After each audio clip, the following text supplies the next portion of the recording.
The rejection letter came on a Tuesday morning. The kind of crisp autumn day that should have brought hope instead of devastation. We regret to inform you that your position has been eliminated due to corporate restructuring, the email read, each word driving deeper into my chest like shards of ice. 5 years of 60-hour weeks managing luxury properties in Portland, and they dismissed me with a form letter and 2 weeks severance. Derek Manning, the new regional director who'd been circling my department like a vulture, had finally gotten what he wanted. Before we jump back in, tell us where you're tuning. And if this story touches you, make sure you're subscribed, because tomorrow I've saved something extra special for you. The Greyhound bus wheezed to a stop at what could generously be called Millbrook Valley's station, though it looked more like an abandoned gas pump with a bench beside it. October in Vermont painted the mountains in brilliant reds and golds, but all I could see was the weight of my failure pressing down like the overcast sky. 3 cardboard boxes containing my entire life sat in the luggage compartment, while my bank account held exactly $417 after buying the one-way ticket from Oregon. The classified ad had been buried deep in an online job board, the kind of posting that screamed desperation from both sides. Live-in caretaker needed for historic estate. Room, board, and modest salary provided. Immediate start preferred. Must be comfortable with isolation and basic maintenance tasks. No experience required, no references checked. Just a phone interview with someone named Harrison Whitmore, who spoke in the cultured tones of old New England money. When I'd explained my situation, he'd simply said, "Sometimes we all need a fresh start, Miss Brooks. The position is yours if you want it." Now, standing on an empty road with my pathetic belongings, I wondered if I'd made the biggest mistake of my already mistake-riddled life. The directions Harrison had given me led through Millbrook's main street, a Norman Rockwell painting, come to life with its white-steepled church, general store, and café with hand-painted signs. A few locals glanced at me with the polite curiosity small towns reserved for obvious outsiders, their expressions mixing welcome with weariness. The taxi driver who'd agreed to take me up the mountain road to Whitmore Estate was a weathered man named Bill, who seemed to know everyone in a 50-mile radius. "You the new girl old Harrison hired?" he asked, studying me in his rearview mirror as we wound through increasingly dense forest. "Haven't had anyone up there since his last housekeeper left 3 years ago." "Derek? That's his nephew. He's been trying to get Harrison to sell that place and move into one of those senior communities down in Brattle." The mention of Derek's name sent an unexpected chill through me, though I couldn't place why. Common enough name, I told myself, focusing instead on the glimpses of stone walls and iron gates that began appearing between the trees. When we finally turned through an imposing entrance marked with weathered bronze letters spelling Whitmore, my breath caught in my throat. The estate sprawled across what must have been hundreds of acres, with a Victorian mansion rising from manicured grounds like something from a Gothic novel. 3 stories of gray stone and dark timber, with turrets and bay windows that caught the afternoon light. Gardens stretched in all directions, though I could see even from a distance that they'd grown wild in places, nature reclaiming what human hands had once controlled. A greenhouse complex glittered to the east, while outbuildings dotted the landscape like pieces of an elaborate puzzle. "Quite a place," Bill commented, pulling up to the circular drive in front of the main house. "Been in the Whitmore family since the 18th. Harrison's the last of them, unless you count Derek. And most folks around here don't think much of that boy." He helped me unload my boxes onto the stone steps, accepting his fare with a sympathetic smile. "Good luck, miss. Place like this, it either grows on you or drives you away pretty quick." The massive oak doors opened before I could knock, revealing a man who defied every expectation I'd formed during our phone conversation. Harrison Whitmore stood well over 6 feet, despite his 70-something years, with silver hair swept back from a face that spoke of generations of New England breeding. But his eyes held a warmth that immediately put me at ease, and his smile was genuinely welcoming, as he took in my bedraggled appearance. "Miss Brooks, I presume," he said, his voice carrying the same cultured tones I remembered from our call. "Welcome to Whitmore Estate. I trust your journey wasn't too arduous." He gestured for me to step inside, and I found myself in an entrance hall that belonged in a museum. Persian rugs covered polished hardwood floors, while oil paintings of stern-faced ancestors gazed down from paneled walls. A grandfather clock ticked solemnly in one corner, its sound echoing in the vast space. "It's beautiful," I managed, feeling woefully underdressed in my travel-wrinkled clothes next to such grandeur. "Thank you for giving me this opportunity, Mr. Whitmore. I know my qualifications aren't exactly traditional for this type of position." Harrison waved away my concerns with an elegant gesture. "Sometimes the best qualifications are simply a willingness to learn and a fresh perspective. This place has been in my family for 5 generations, Miss Brooks, but I'm afraid it's become rather more than one old man can handle alone." He led me deeper into the house, past rooms filled with antique furniture draped in dust cover. "Your predecessor was wonderful, but she retired to be closer to her grandchildren. Since then, I've been managing with day help from the village, but it's not the same as having someone who truly cares for the property." We walked through room after room, each more impressive than the last. The library contained floor-to-ceiling bookshelves filled with leather-bound volumes, while the conservatory opened onto gardens that must have been spectacular in their prime. Harrison explained my duties as we toured: basic housekeeping for the sections of the house he actually used, maintenance coordination with local contractors, garden oversight, and general property management. The salary he mentioned was modest but fair, especially considering my accommodations would be the charming guest cottage I could see through the conservatory windows. "The cottage has been updated with modern amenities," Harrison assured me as we made our way across the ground. "Internet, cable television, a proper kitchen. You'll have complete privacy while still being close enough to the main house if I need assistance." The cottage proved to be a fairy tale structure of stone and timber, with climbing roses framing the doorway and windows that looked out over the estate's private lake. Inside, it was cozy without being cramped, with a living area that flowed into a modern kitchen and a bedroom that felt like a retreat from the world. That first night I sat on the cottage's small porch with a cup of tea, watching the sun set over the mountains and trying to process the dramatic change in my circumstances. Just 48 hours earlier, I'd been unemployed and facing eviction from my Portland apartment. Now I was living in what felt like a different century, responsible for maintaining a property that probably cost more than I'd earn in a lifetime. The silence was absolute except for the gentle lapping of lake water and the distant hoot of an owl, a stark contrast to the urban noise I'd grown accustomed to. Sleep came surprisingly easily in the cottage's comfortable bed, but I woke early, driven by both excitement and nervousness about my first full day. Harrison had suggested I spend the morning familiarizing myself with the property and the afternoon going over the various systems and procedures with him. The estate looked even more magnificent in the morning light, with mist rising from the lake and the gardens sparkling with dew. I started with the main house, using the keys Harrison had given me to explore areas we hadn't covered during yesterday's tour. The scale was overwhelming, from the formal dining room that could seat 20 to the ballroom with its crystal chandeliers and parquet floor. Most of the furniture was covered with white sheets, giving the rooms a ghostly quality that should have been unsettling but somehow felt peaceful instead. I could imagine the house in its heyday, filled with guests and laughter and life. The working areas of the house were more manageable. Harrison used primarily the kitchen, a study lined with books and papers, and a master suite on the second floor that had been modernized without losing its historic character. These were the areas that would require daily attention, along with the entrance hall and conservatory where he liked to take his morning coffee while reading the newspaper. The gardens presented a bigger challenge. What had once been formal landscaping had grown wild in places, though someone had clearly been maintaining the basic structure. Paths wound through overgrown flower beds, and the greenhouse complex showed signs of both neglect and recent activity. When I peered through the glass walls, I could see rows of empty benches and what looked like abandoned plant experiments. "Impressive, isn't it?" Harrison's voice behind me made me jump.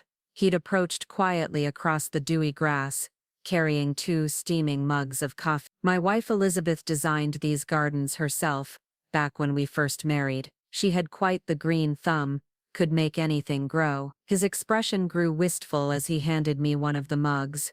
"She's been gone 15 years now, and I'm afraid I've let her work suffer rather badly." We spent the morning walking the grounds together, with Harrison pointing out various features and explaining the property's history. The Whitmores had made their fortune in textiles during the 19th century, building the estate as a summer retreat from the heat and noise of Boston. Over the decades, it had evolved into a year-round residence, with each generation adding their own touches while preserving the essential character of the place. The challenge now, Harrison explained as we paused beside a neglected rose garden, is maintaining what we have while accepting that some things may be beyond recovery. I'm not as young as I once was, and my nephew Derek has been quite vocal about his opinion that the estate is an expensive anachronism that should be sold to developers. The way he said Derek's name carried a weight of disappointment that made me wonder about their relationship. That afternoon, Harrison introduced me to the various systems that kept the estate running.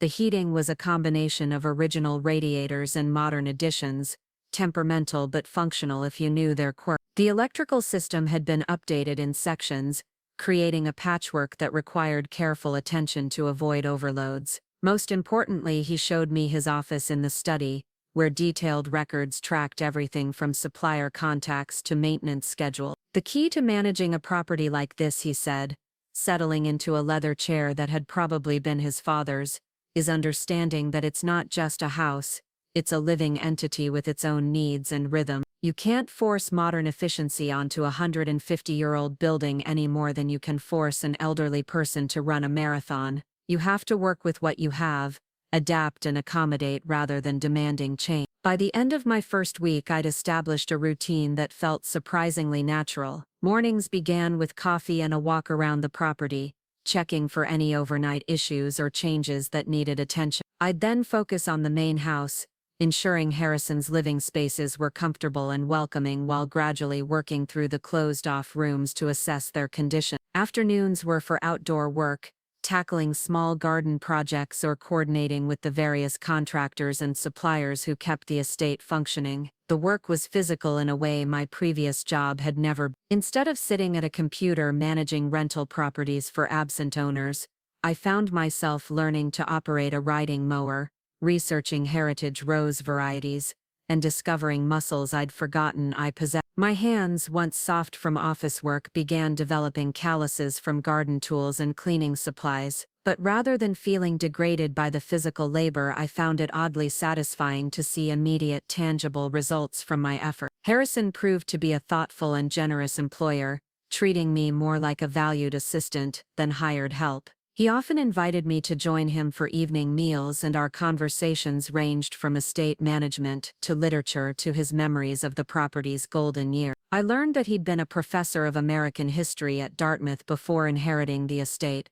and his knowledge of both local and national history brought the property's story to life in vivid detail. The local community slowly began to accept my presence as well. Maggie Sinclair, who owned the village's only café, became an invaluable source of information about local suppliers and customs. Harrison's been part of this community for 40 years, she told me one afternoon as I picked up pastries for a contractor meeting. People respect him, but they worry about that nephew of his. Derek's been sniffing around lately, bringing real estate agents up to assess the property's potential. Makes folks nervous, thinking about what might happen to the estate if something happens to Harris. Rosa Delgado, the groundskeeper who came up from the village twice a week, became my first real teacher in practical estate management. A woman in her 50s with the weathered hands of someone who'd spent her life working with soil and plants, she possessed an encyclopedic knowledge of the property's gardens and an infinite patience for my question. Don't try to do everything at once, she advised as we worked together to clear an overgrown herb garden near the cottage. This place took decades to get into its current state. It'll take time to bring it back, if that's even what Harrison wants. Felix Chen, the handyman who handled the estate's more complex repairs, proved equally valuable as a mentor, a soft-spoken man who could fix anything from antique plumbing to modern electronics. He taught me the basics of maintenance that would save both time and money. Old places like this, they talk to you if you know how to listen, he said while showing me how to bleed the radiators in the main house. That noise in the pipes isn't random, it's telling you where the air pockets are. That creak in the floorboard means the humidity's changed. Once you learn the language, maintaining becomes much easier. 3 weeks into my tenure, I felt like I was finally hitting my stride. The main house sparkled under my care, with dust covers removed from furniture in the rooms Harrison used most frequently,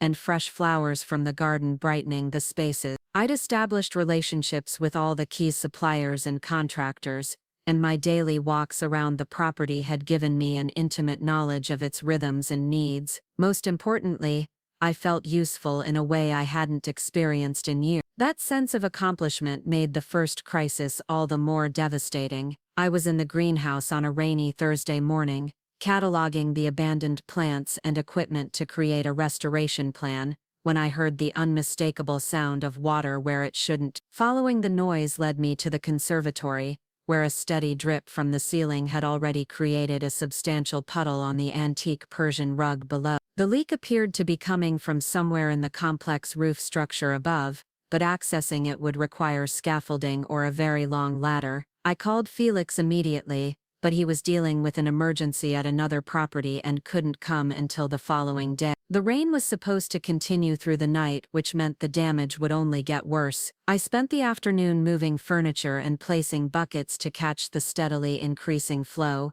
but it was clear that the situation was beyond my abilities to address. Harrison took the news with his characteristic calm, though I could see the concern in his eyes as we stood in the conservatory listening to the steady ping of water hitting metal buckets. "These old places," he said with a sigh, "they always seem to develop problems at the most inconvenient time." "Don't blame yourself, my dear. Roof leaks are inevitable in a building this age, especially during heavy weather. But I did blame myself. This was exactly the kind of issue I should have anticipated and prepared for. A proper caretaker would have inspected the roof systems, identified potential weak points, and had emergency procedures in place. Instead, I'd been so focused on the cosmetic improvements and daily routines that I'd neglected the fundamental structural concerns that could cause serious damage. The next morning brought not just Felix with his ladder and repair supplies, but an unexpected visitor who would change everything about my position at Whitmore Estate. I was helping Felix assess the roof damage when the sound of expensive car engine announced the arrival of someone who clearly wasn't from the village. The black BMW that pulled into the circular drive looked like it belonged in a corporate parking garage, not on a country estate, and the man who emerged from it radiated the kind of aggressive confidence I recognized from my previous life in property management. Derek Manning stepped out of his car like he owned the place, which technically he might someday. Tall and lean with prematurely gray hair and a suit that probably cost more than my monthly salary, he surveyed the estate with the calculating gaze of someone seeing dollar signs, rather than beauty. When his eyes landed on me, standing on a ladder with Felix while wearing work clothes and muddy boots, his expression shifted to something between amusement and disdain. "You must be the new caretaker," he said, his voice carrying the kind of dismissive tone I'd learned to hate in my previous career. "I'm Derek Manning, Harrison's nephew and heir. I assume my uncle is inside." The way he said heir made it clear he considered the estate his by right rather than Harrison's by choice, and his obvious impatience with my presence suggested he had definite opinions about my employment. Harrison emerged from the house at that moment, his own expression carefully neutral as he greeted his nephew. "Derek, this is unexpected. I wasn't aware you were planning a visit." The coolness between the two men was immediately apparent, suggesting a relationship strained by more than just generational differences. "I was in the area on business and thought I'd check on the property," Derek replied smoothly, though his meaning was clear enough. "I see you've had some roof trouble. These old buildings, they're nothing but money pits, aren't they? Constant repairs, endless maintenance, always some crisis that needs immediate attention." He gestured dismissively at the ladder and repair supply. "I've been telling you for years that this place is too much for you to handle alone." What followed was an increasingly tense conversation about the estate's future, with Derek arguing for immediate sale, and Harrison firmly refusing to consider it. I tried to make myself invisible while continuing to work with Felix, but it was impossible to avoid overhearing Derek's arguments about financial practicality and Harrison's stubborn attachment to the past. The nephew's tone grew more aggressive as his uncle remained unmoved, until finally Derek played what he obviously considered his trump card. "Look at this situation objectively, Harrison," he said, gesturing toward me and the ongoing repair. "You've hired some unemployed woman from across the country to manage a property worth millions of dollars. No experience,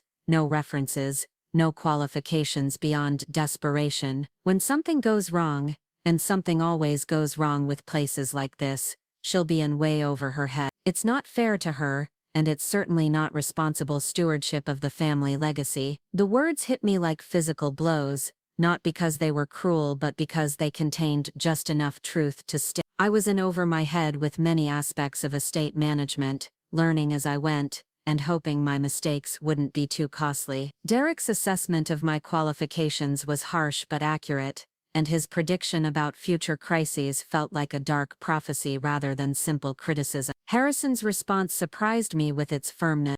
Preparing and narrating this story took us a lot of time, so if you are enjoying it, subscribe to our channel. It means a lot to us. Now back to the story. "Miss Brooks has proven herself more than capable in the short time she's been here," he said, his voice carrying an authority I hadn't heard before.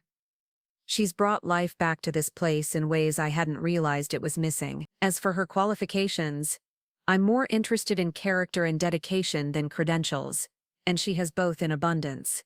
But Derek wasn't finished. Over the next hour, he systematically dismantled my confidence by questioning every decision I'd made and pointing out every area where my inexperience showed. The garden restoration plans were too ambitious for someone without horticultural training. The maintenance schedules I'd developed ignored costly structural issues in favor of cosmetic improvements. The supplier relationships I'd built were based on personal charm rather than professional standards that would protect the estate's interest. By the time Derek finally left, promising to return soon with realistic proposals for the property's future, I felt like I'd been professionally eviscerated. Every accomplishment of the past month seemed suddenly trivial, every moment of satisfaction revealed as naive self-delusion. I was exactly what Derek had called me, an unemployed woman in over her head, playing at a job that required real expertise I simply didn't possess. That evening, Harrison found me sitting by the lake behind the cottage, staring at the water and questioning every choice that had brought me to Vermont.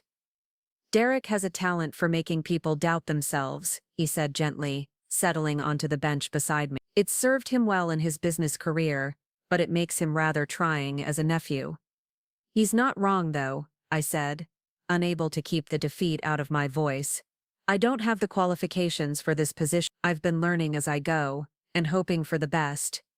But that's not the same as actually knowing what I'm doing." The roof leak proved that.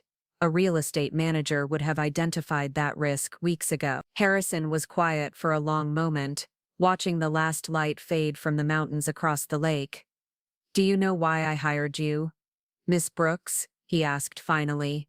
"It wasn't because of your credentials in property management, though your experience was certainly relevant. It was because when I spoke with you on the phone, I heard something I hadn't encountered in months of dealing with employment agencies and professional services. I heard someone who was genuinely interested in the work itself, not just the salary or the benefits, or the opportunity to advance to something better." He turned to face me, his expression serious but calm. "This estate has been maintained by generations of people who learned their skills on the job, who developed their expertise through trial and error and dedication rather than formal training. My great-grandfather hired an Irish immigrant with no experience to design the gardens, because he had passion for plants. My father's groundskeeper was a local farm boy who taught himself landscaping by reading books and experimenting with different techniques. Excellence comes from caring about the work, not from having the right certificates on your wall." But even Harrison's encouragement couldn't fully dispel the doubts Derek had planted. Over the following days, I found myself second-guessing every decision and questioning my ability to handle the responsibilities I'd been given. When a section of garden fence needed replacement, I worried about choosing the wrong material. When the heating system made unusual noises, I wondered if my inexperience might cause expensive damage. The confidence I'd been building gradually eroded under the weight of perfectionist anxiety. The situation came to a head The following week, when a water main break in the village left the estate without municipal water for 3 days, a real emergency that required immediate problem-solving and coordination with multiple agencies and contracts, I spent 18 hours straight managing temporary water supplies, coordinating with repair crews, and ensuring that Harrison's needs were met despite the disruption. By the time municipal service was restored, I was exhausted but proud of how I'd handled the crisis. That pride lasted exactly until Derek's next unannounced visit. 2 days later, he took one look at the temporary pipes and emergency equipment still being cleared away, and launched into another lecture about my inadequate preparation and amateur crisis management. A professional would have had contingency plans in place, he declared. This kind of emergency response is exactly what I mean about being in over your head. Standing there in my muddy work clothes, listening to Derek criticize my handling of a situation that had required round-the-clock effort and creativity, something inside me finally snapped, not with anger, but with a deeper kind of despair. Maybe he was right. Maybe I was fooling myself about my abilities and my value to the estate. Maybe the best thing I could do for Harrison would be to admit my limitations and step aside for someone with real qualifications. That night I began drafting my resignation letter. The resignation letter sat on my kitchen table for 3 days, the words blurring together every time I tried to read them aloud. Each morning I would stare at the envelope, my finger hovering over the seal, only to push it aside and throw myself into the day's tasks with desperate intensity. If these were to be my final weeks at Whitmore Estate, I wanted to leave knowing I'd given everything I had to the place that had become more than just a job. Rosa found me Thursday morning in the greenhouse, methodically repotting dozens of abandoned seedlings that might never survive the transition. She watched me work in silence for several minutes before pulling on her gloves and joining me at the potting bed. Her weathered hands moved with practiced efficiency as she examined each plant, sorting the viable from the hopeless with ruthless precision. "You planning to plant all these before winter sets in?" she asked, her tone carefully neutral. When I didn't answer immediately, she continued, "Because that would take someone who's planning to be here come spring to see them bloom." The observation hung between us like morning mist, impossible to ignore but too delicate to address direct. Rosa had an uncanny ability to read situations without being told the details, and I suspected she'd sensed my growing uncertainty about my future at the estate. Her presence had become one of the anchors of my routine, our twice-weekly work sessions in the gardens providing both practical education and unexpected friendship. "Derek thinks I'm unqualified for this position," I said finally, my voice barely audible over the sound of soil falling into terracotta pots. "He's probably right. I don't have training in horticulture or historic preservation or any of the things someone managing a property like this should know." Rosa snorted, a sound that managed to convey both amusement and disgust. Derek Manning wouldn't know a weed from a wildflower if his life depended on it. "That boy's been circling this place like a buzzard since he was old enough to understand what inheritance means." She paused in her potting to fix me with a steady gaze.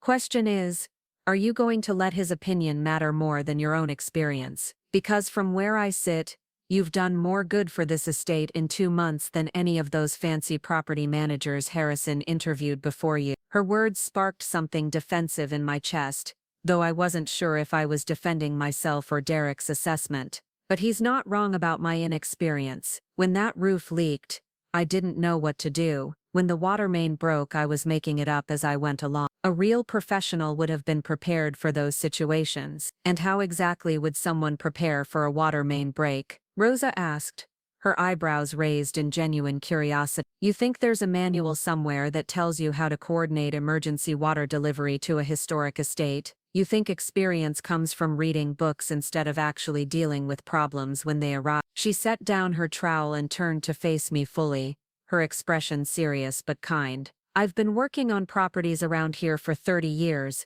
and let me tell you something about Derek Manning. He's got degrees from fancy schools and talks a good game about efficiency and professional standards, but he's never spent a single day actually taking care of anything. It's easy to criticize when you've never had to solve problems with your own hands." The conversation stayed with me as I went about my afternoon tasks, checking the heating system and preparing the main house for Harrison's weekly dinner with friends from the village. These small gatherings had become something I looked forward to, the house coming alive with conversation and laughter in a way that reminded me of its grander past. Tonight's group included Dr. Vincent Hayes, Harrison's longtime friend and personal physician, along with Maggie from the café and 2 other local business owners. I was arranging flowers in the dining room when I overheard Harrison and Dr. Hayes talking quietly in the adjacent study. Their voices carried through the open doorway, and while I tried not to eavesdrop, the mention of Derek's name made me pause in my work. "He's been more persistent lately,"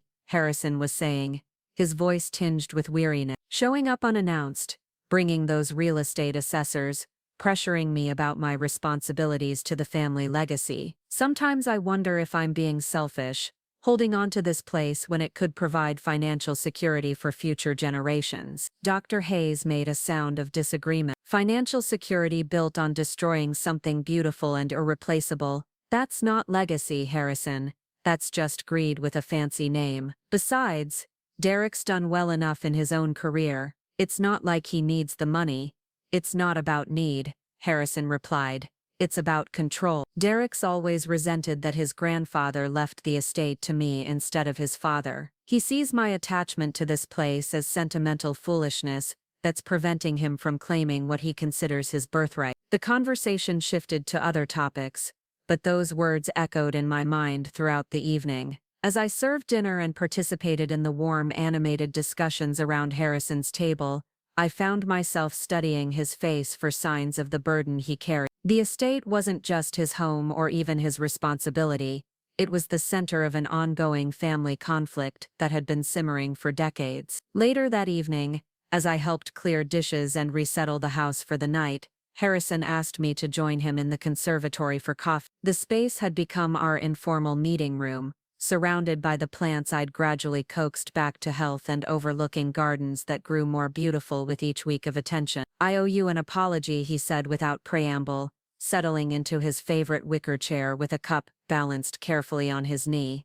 "Derek's behavior during his recent visits has been inappropriate, and I should have addressed it more directly. You didn't sign up to be caught in the middle of a family dispute." The kindness in his voice made the resignation letter in my cottage feel even heavier. "Mr. Whitmore, I need to tell you something," I began, but he held up a hand to stop me. "Before you say whatever you're planning to say, would you indulge an old man's curiosity?" he asked. "Walk with me through the house and tell me what you see when you look at this place. Not the problems or the maintenance issues, but what you actually see." The request surprised me, but I followed him from the conservatory into the main hall, trying to articulate feelings I'd never put into words. "I see stories," I said finally. "In the library I imagine winter evenings with the whole family gathered around the fireplace, reading and discussing the day's events. In the dining room I picture holiday celebrations that went on for hours, with multiple generations sharing meals and memory." We moved through the house slowly, my observations growing more detailed as Harrison encouraged me to continue. I described the ballroom filled with music and dancing, the guest rooms hosting visitors from around the world, the kitchen bustling with activity during elaborate dinner party. What surprised me was how clearly I could envision these scenes, as if the house itself had been telling me its stories during the quiet hours I spent caring for it. "And what do you see when you imagine the future?" Harrison asked as we returned to the conservatory. The question caught me off guard because I realized I had been imagining a future here, despite my growing doubts. "I see the gardens restored to their original glory, but with modern touches that make them more sustainable. I see some of the unused rooms reopened and filled with purpose again, maybe guest quarters for visiting scholars or artists. I see the greenhouse producing both food for the kitchen and plants for the community, making the estate a resource for the whole village, instead of just a private retreat." Harrison smiled, the first genuinely relaxed expression I'd seen on his face in days. "That's exactly what I hoped you'd say, because those visions tell me that you understand something Derek never has, and never will. This place isn't valuable because of what it's worth on paper, it's valuable because of what it can contribute to the world around it." He leaned forward in his chair, his expression growing serious. "I'm going to tell you something that might surprise you, Miss Brooke. Derek didn't find out about your employment here by accident. I specifically asked him to monitor the situation and provide feedback about your performance. The words hit me like cold water, and I felt my face flush with embarrassment and anger. You asked him to spy on me. I asked him to evaluate whether you were the right person for this position. Harrison corrected gently, but not in the way you might think. You see, Derek has a very specific worldview about what qualifies someone for responsibility and success. If he approved of your work here,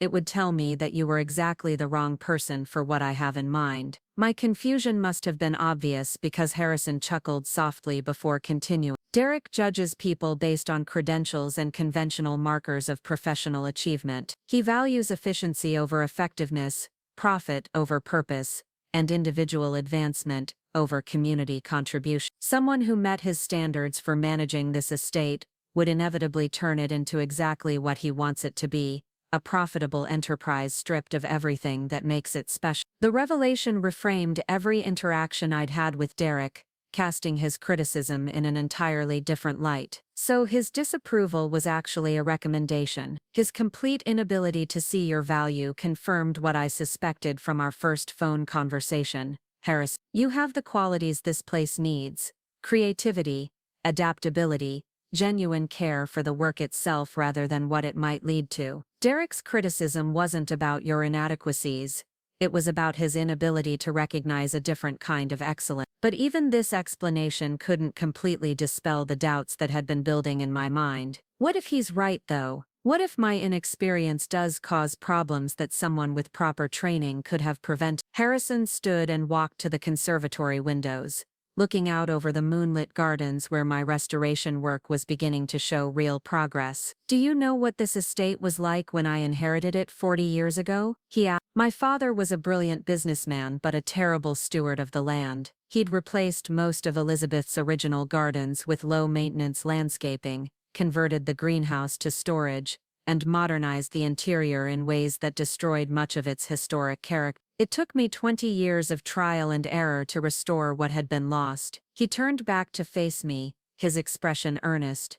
I made countless mistakes during those years. I planted the wrong varieties in the wrong locations, hired contractors who damaged irreplaceable features, spent enormous amounts of money on projects that failed completely. But each mistake taught me something that no textbook or professional training could have provided. The estate today exists because someone was willing to learn by doing, not because someone arrived with perfect knowledge. The conversation continued late into the evening, with Harrison sharing stories of the estate's evolution and his own journey from reluctant inheritor to passionate steward. By the time I returned to my cottage, the resignation letter had transformed from a necessary confession of inadequacy to an abandonment of something precious and irreplaceable. The next few weeks brought a subtle shift in the estate's atmosphere, as if Harrison's revelation had lifted a weight I hadn't realized I was carrying. My work took on new purpose as I understood that my unconventional approach wasn't a flaw to be overcome but a strength to be developed. When I encountered problems I didn't know how to solve, instead of seeing them as evidence of my limitations, I began viewing them as opportunities to expand my capabilities. The transformation became most apparent in my relationship with the local community. Word had spread about the estate's gradual revival, and I began receiving visits from neighbors who wanted to share their own memories and knowledge of the property. An elderly woman named Miss Patterson brought cuttings from roses that had originally come from the Whitmore Gardens decades earlier, along with detailed stories about their cultivation and care. A retired professor of botany from the nearby college offered to help identify and preserve rare specimens in the greenhouse complex. Most surprising was a visit from Tom Brewster, a local contractor who'd worked on the estate during his father's time and possessed institutional knowledge about its infrastructure that no modern professional could match. My dad always said this place had its own personality, he told me as we examined the heating system together. You can't force it to work like a new building. You have to learn its quirks and work with them. Sounds like you're getting the hang of that. These interactions revealed something Derek's criticism had obscured. My value to the estate wasn't diminished by my lack of formal qualifications, it was enhanced by my willingness to learn from anyone who had knowledge to share. Traditional property managers might have maintained professional distance from local residents, but my openness to community input was creating connections that benefited both the estate and the village. The greenhouse project became the clearest example of this collaborative approach. What had started as a simple restoration effort evolved into something much more ambitious when Maggie mentioned that the village had been trying to establish a community garden program for years. Working with Rosa and several other local gardening enthusiasts, we developed a plan to use part of the greenhouse complex for educational programs and shared growing space. Harrison not only approved the idea but contributed funding for the necessary improvements, seeing it as exactly the kind of community engagement he'd envisioned for the estate's future. "This is what I meant about different kinds of value," he told me as we watched volunteers installing new benches and organizing tool storage. Derek would see this as reducing the property's commercial potential, but I see it as increasing its social significance. The program's success exceeded everyone's expectation. Local families brought their children for weekend gardening sessions, the village school arranged field trips to learn about plant biology, and several residents started small businesses selling produce and flowers grown in the shared spaces. The estate, which had been increasingly isolated from the community around it, suddenly became a hub of activity and connection.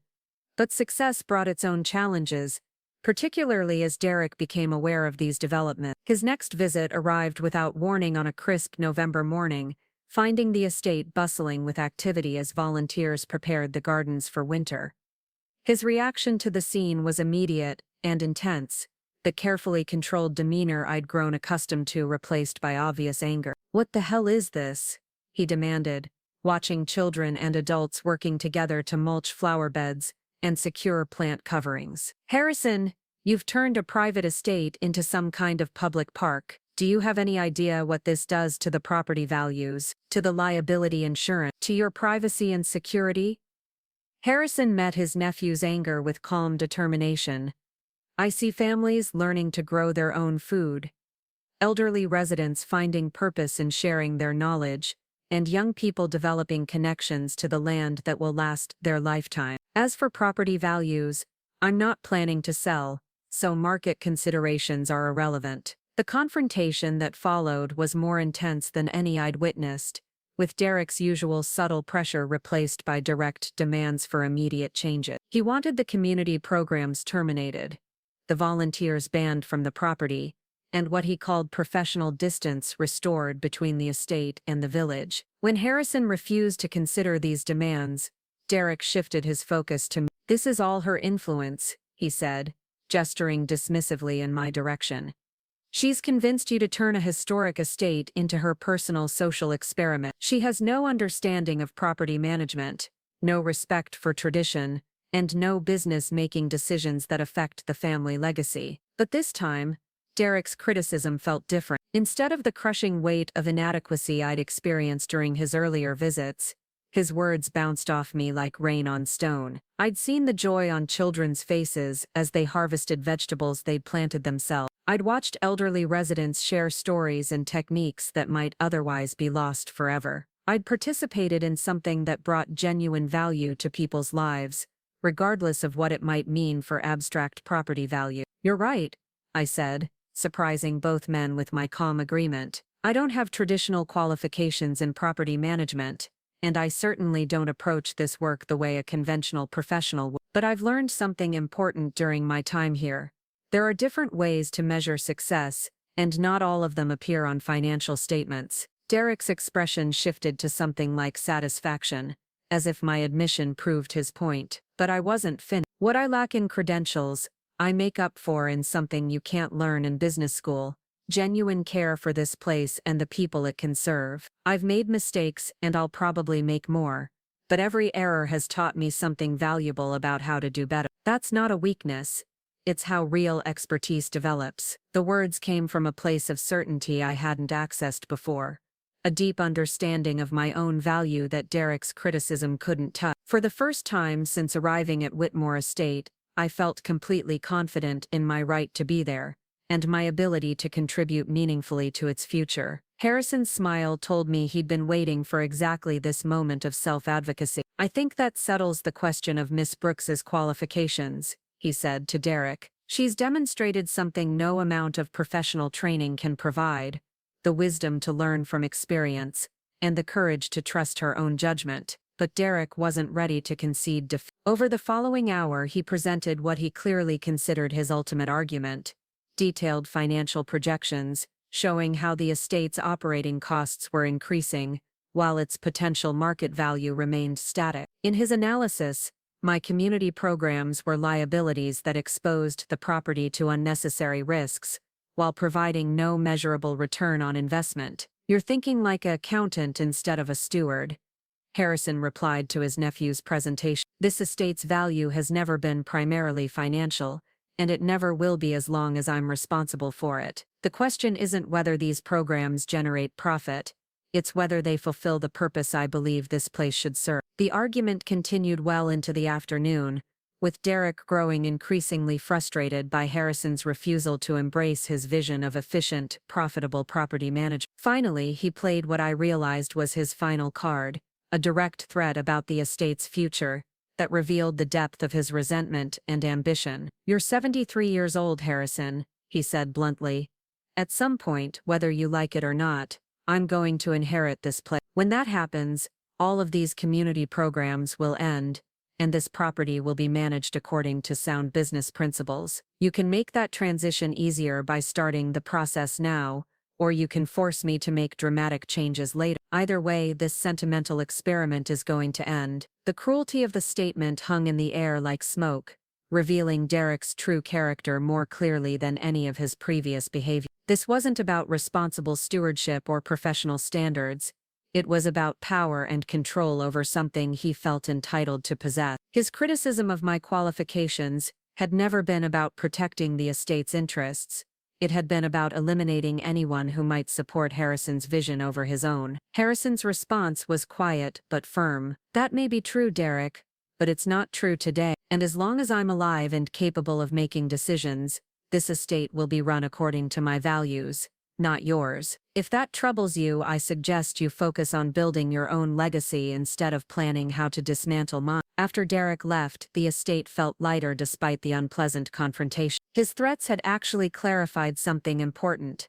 My role here wasn't just about maintaining a property, it was about protecting a way of life and a set of values that Derek would destroy if given the opportunity. The community programs, the collaborative approach to problem solving, the integration of the estate with village life, all of these innovations would disappear under his management. That evening, as I walked through the gardens where volunteers had spent the day preparing for winter, I realized that my initial fears about being unqualified for this position had been both right and wrong. I wasn't qualified in the conventional sense Derek valued, but I was perfectly suited for the work Harrison actually needed done. The estate required someone who could see beyond property management to community building, beyond efficiency to effectiveness, beyond profit to purpose. The resignation letter I'd drafted weeks earlier remained on my kitchen table, but it had become an artifact from a different version of myself. The woman who'd written those words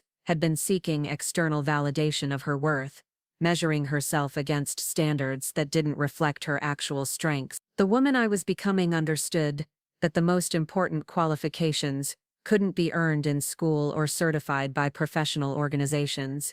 They had to be developed through dedication, experience, and the willingness to learn from every mistake. As November deepened into the kind of crisp, clear weather that made Vermont look like a postcard, I found myself planning not just for the coming winter, but for the springs and summers that would follow.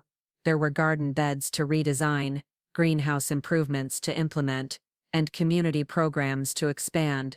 Most importantly, there was a legacy to protect and nurture, ensuring that the values Harrison had cultivated over 4 decades would survive whatever challenges the future might bring. The work ahead would be challenging, requiring skills I was still developing and knowledge I was still acquiring. But for the first time since arriving at Whitmore Estate, I felt completely confident in my ability to meet those challenges. Not because I had become perfect or professional in Derek's sense of the word, but because I had learned to trust my own judgment and value my own contribution. The estate needed someone who could grow into the position, rather than someone who already knew everything. Someone who could adapt and innovate, rather than simply maintaining existing systems. In trying to prove I was wrong for the job, Derek had actually helped me understand why I was exactly right for it, and that understanding would prove invaluable as the real test of my abilities approached with the changing season. Winter arrived early that year, blanketing the estate in snow by mid-December, and transforming the familiar landscape into something entirely magical. The gardens that had consumed so much of my attention during the autumn months disappeared beneath pristine white drifts, leaving only the bare bones of trees and the geometric patterns of pathways to define the outdoor spaces. But rather than feeling like a period of dormancy, winter at Whitmore Estate became a time of unexpected discovery and deeper learning. The community programs we'd established during the growing season adapted naturally to the colder months. The greenhouse complex, now fully heated and organized, became a winter refuge where local families continued their gardening education through seed-starting workshops and indoor growing experiments. Children who had spent summer afternoons learning to identify weeds and harvest vegetables now gathered around tables, learning to plan next year's gardens and understand the science behind plant growth cycles. Harrison seemed to draw energy from these activities in a way that surprised me. Rather than the burden Derek had suggested they represented, the regular presence of community members appeared to rejuvenate him. He began leading informal history sessions in the library, sharing stories about the estate's past while encouraging participants to research and document their own family connections to the land. Several elderly residents contributed oral histories that revealed forgotten details about the property's evolution, creating an archive of institutional memory that proved invaluable for understanding the estate's true character. My own education continued through the winter months, guided not just by Rosa and Felix, but by the accumulated wisdom of the entire community. Miss Patterson taught me traditional food preservation techniques in the estate's old root cellar, methods that had sustained the property's residents through harsh winters for over a century. Tom Brewster spent January afternoons showing me the intricacies of the heating system, explaining how each radiator's placement related to the house's original design and how to maintain optimal comfort while managing energy costs. But perhaps the most significant learning came from Harrison himself, who used the quieter winter schedule to share deeper insights about the philosophy behind estate stewardship. Our evening conversations in the conservatory expanded beyond practical matters to explore the fundamental questions of how to balance preservation with progress, tradition with innovation, private ownership with community responsibility. The mistake most people make, he told me one snowy evening as we watched the fire dance in the study's fireplace, is thinking that stewardship means keeping everything exactly as it was, but that's preservation, not stewardship. True stewardship means understanding the essential character of something, and finding ways to honor that character while allowing for necessary growth and change. These conversations helped me understand why Derek's approach felt so fundamentally wrong, beyond just the personal criticism and professional dismissiveness. His vision of the estate as a financial asset to be optimized ignored everything that made it valuable as a living, breathing entity. He saw inefficiency where Harrison and I saw character, complexity where we saw richness, community engagement where we saw liability. The contrast became even more apparent when Derek made what had become his monthly visit in late January, arriving during a particularly severe snowstorm that had closed most of the local roads. He'd driven up from Boston in his expensive SUV, apparently determined to prove some point about accessibility and practical challenges that the weather was supposed to illustrate. "This is exactly what I'm talking about," he announced as he stamped snow off his shoes in the main hall, his expensive overcoat dripping onto the antique Persian rug. "You're completely isolated up here when weather gets serious. What happens if Harrison has a medical emergency? What happens if there's a fire or a break-in? This whole setup is irresponsible and dangerous." But his timing couldn't have been worse for making such arguments. The storm that had supposedly demonstrated our isolation had actually revealed the strength of the community connections we'd built. When the power went out that morning, Neighbors had appeared within hours to check on Harrison and offer assistance. Tom Brewster had brought a generator to keep the essential systems running, while Maggie had arrived with thermal containers full of hot soup and fresh bread.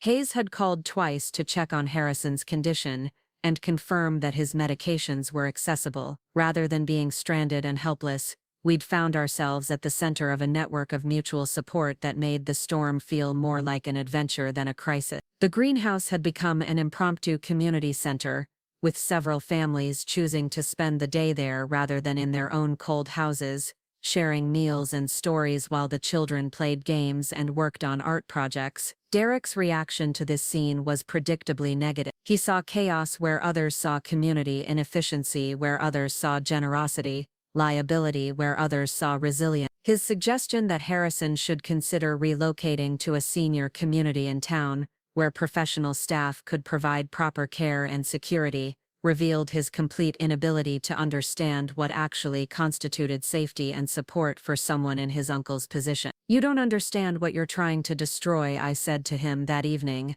after most of the storm refugees had returned to their own homes and the three of us were alone in the study. "Harrison isn't just safer here because of the practical support network, he's healthier because he has purpose and connection. You want to trade that for institutional efficiency, but efficiency isn't the same thing as effectiveness." Derek's response was sharper than usual, perhaps because the day's events had undermined his arguments so clearly. "You've been here 8 months, and you think you understand everything about Harrison's needs and the estate's requirements. You're a failed property manager from Oregon, who's been playing house with other people's money. The fact that you've convinced some locals to participate in your little social experiment doesn't make you qualified to make long-term decisions about a multi-million-dollar property." But his attacks felt different now, less like devastating critiques and more like desperate attempts to reassert authority he'd never actually possessed. "The community connections I'd helped facilitate weren't my little social experiment.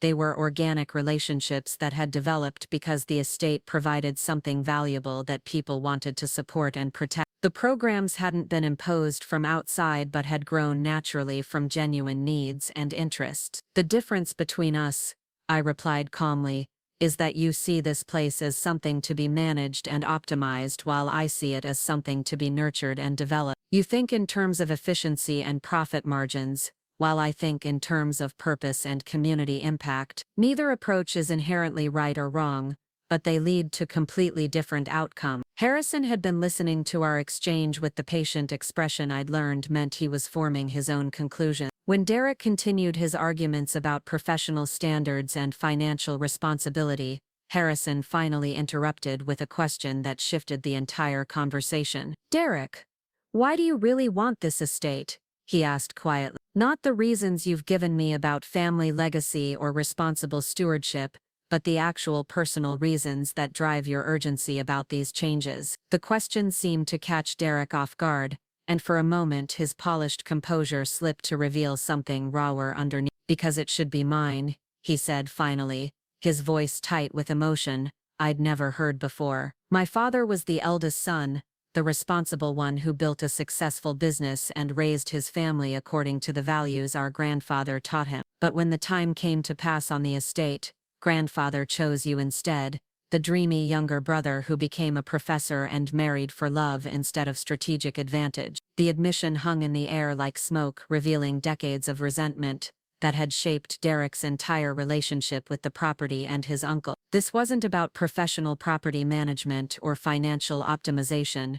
It was about proving that his father's approach to life had been superior to Harrison's, that practical success should trump sentimental attachment when it came to family inheritance. "And you think destroying everything I've built here will somehow vindicate your father's memory?" Harrison asked gently. "You think turning this place into a profitable enterprise will prove that grandfather made the wrong choice 40 years ago?" Derek's face flushed with anger and embarrassment at having his motivations exposed so clearly. "I think maintaining a property this size for the benefit of one old man and his pet projects is selfish and wasteful. I think community programs and organic gardens are luxury hobbies that a responsible owner can't afford to indulge. I think someone needs to make hard choices about the future before circumstances force even harder ones." But even as he spoke, Derek seemed to realize how his words sounded, how they revealed his fundamental misunderstanding of both the estate's value and his uncle's motivation. Harrison hadn't inherited this property as a reward for being the favored son. He'd inherited it as a responsibility that had shaped every major decision of his adult life. The community programs weren't hobby projects. They were the natural evolution of a commitment to stewardship that prioritized social contribution over personal gain. The conversation continued late into the night, but the dynamic had fundamentally shifted. Derek's criticism of my qualifications and methods now seemed clearly connected to his larger resentment about the estate's management. While his urgency about change reflected his fear that Harrison's approach might actually prove more successful and sustainable than his father's philosophy of practical materialism. When Derek finally left the next morning, after the roads had been cleared and his SUV could navigate the mountain safely, both Harrison and I felt a sense of relief that went beyond just the end of an unpleasant visit. Something had been clarified about the real nature of the conflict surrounding the estate, and my role in it was no longer just about property management,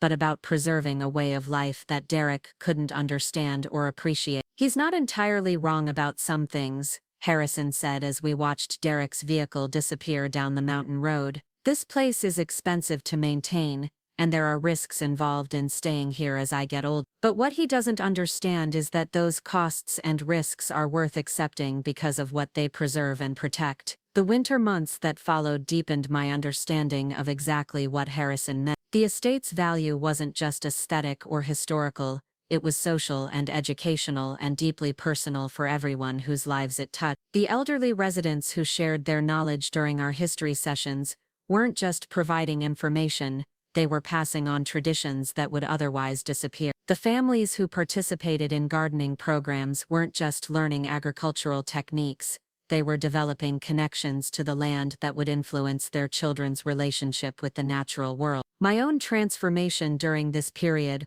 was less dramatic than the early months of learning basic skills, but in many ways more profound. The confidence Derek had tried to undermine was gradually replaced by something deeper and more resilient, a genuine understanding of my own capabilities and value that didn't depend on external validation or conventional credentials. The turning point came in March when an early thaw caused flooding that threatened several historic outbuildings and required immediate emergency response. Instead of the panic I might have felt during my first months at the estate, I found myself naturally taking charge of the situation, coordinating with contractors and volunteers while keeping Harrison informed without burdening him with minute-by-minute crisis management. The response was swift and effective because of the relationships I'd built with local businesses and residents. Tom Brewster arrived with pumps and sandbags before I'd finished assessing the damage. Rosa organized a team of volunteers to move valuable items to higher ground.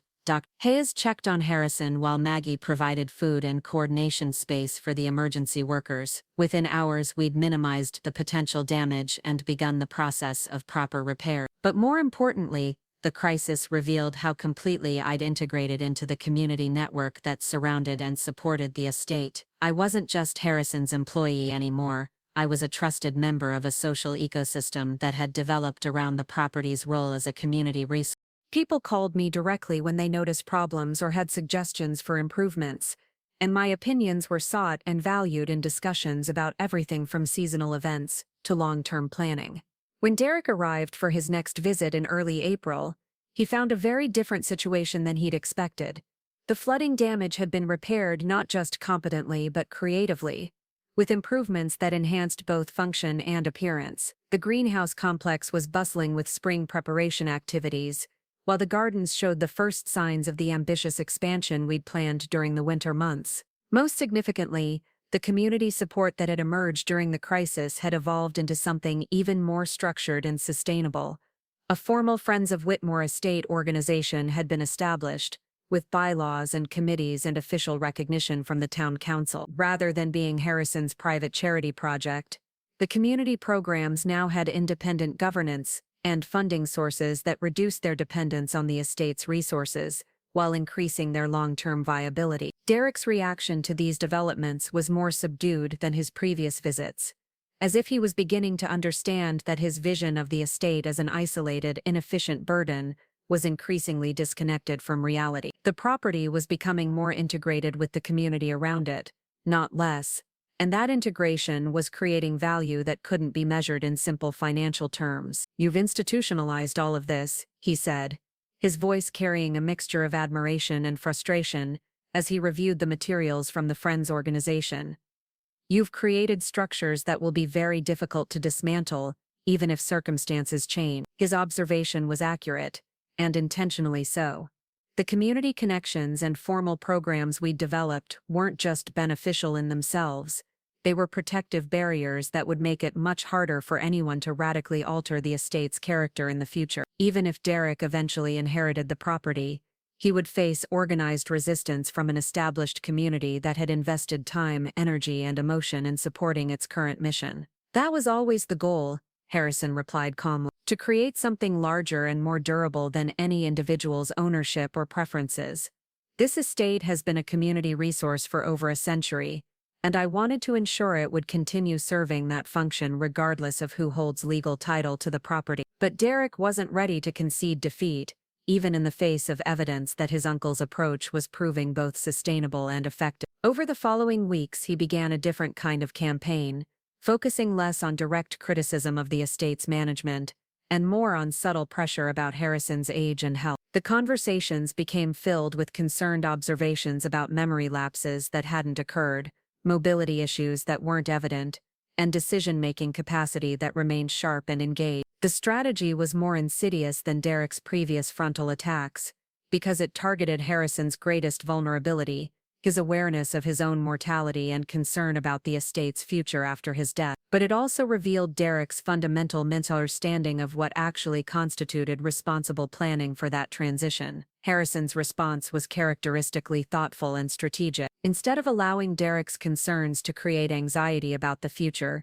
he used them as motivation to formalize arrangements that would protect the estate's character and mission regardless of who inherited legal ownership. Working with Doc Hayes, who was also his attorney, Harrison began drafting documents that would establish permanent restrictions on the property's use and development. The process required careful legal research and community input, since the restrictions needed to be enforceable while still allowing for necessary changes and improvements over time. I found myself playing an unexpected role in these discussions, helping to articulate the principles that should guide future decision-making and identify the specific features and programs that were essential to preserve. "The goal isn't to freeze everything in place," Harrison explained during one of our planning sessions in his study. "It's to ensure that future owners understand their responsibilities and have clear guidance about what changes are consistent with the estate's character and what changes would constitute a betrayal of its purpose." The legal documents that emerged from this process were complex and comprehensive,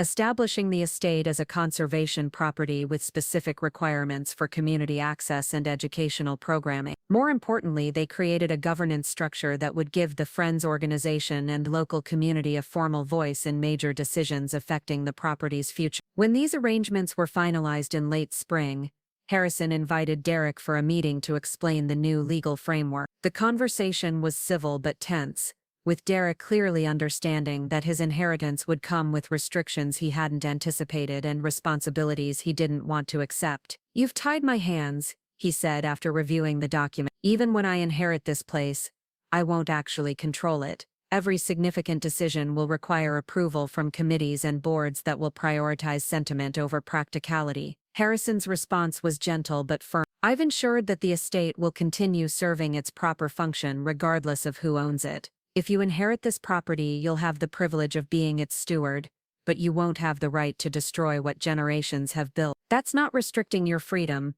it's defining your responsibility." The meeting ended with Derek clearly frustrated but apparently resigned to the new reality. His inheritance would still be valuable, but it would come with obligations that would prevent him from implementing the changes he'd long planned. The estate would continue operating as it had under Harrison's ownership, serving the community while preserving its historic character and natural beauty. As spring deepened into early summer, the estate bloomed into something more magnificent than I'd imagined possible during those first uncertain weeks. The gardens that had seemed so overwhelming the previous autumn now displayed the results of careful planning and patient cultivation. The greenhouse complex buzzed with activity as community members started their own gardens with plants they'd grown from seed. The educational programs attracted visitors from surrounding towns who wanted to learn about sustainable agriculture and historic preservation. But perhaps most importantly, the estate had become a living example of how private ownership could serve public purposes without sacrificing either financial sustainability or personal satisfaction. Harrison's approach to stewardship had created something that was economically viable, socially beneficial, and personally fulfilling in ways that Derek's efficiency-focused alternatives could never match. My own role had evolved far beyond anything I'd imagined when I first answered that classified ad in desperation. I wasn't just maintaining a property anymore, I was helping to nurture a model of community engagement that was attracting attention from preservationists and social entrepreneurs across New England. Requests for tours and information came regularly from organizations interested in replicating our approach to heritage conservation and community programming. The validation was gratifying, but more important was the deep sense of purpose I felt in the work itself. Every day brought new challenges and opportunities, from practical problems requiring creative solutions to philosophical questions about how to balance competing interests and values. The job demanded constant learning and adaptation, but it also provided constant growth and discovery in ways that my previous career never had. When I looked back on those early weeks of uncertainty and self-doubt,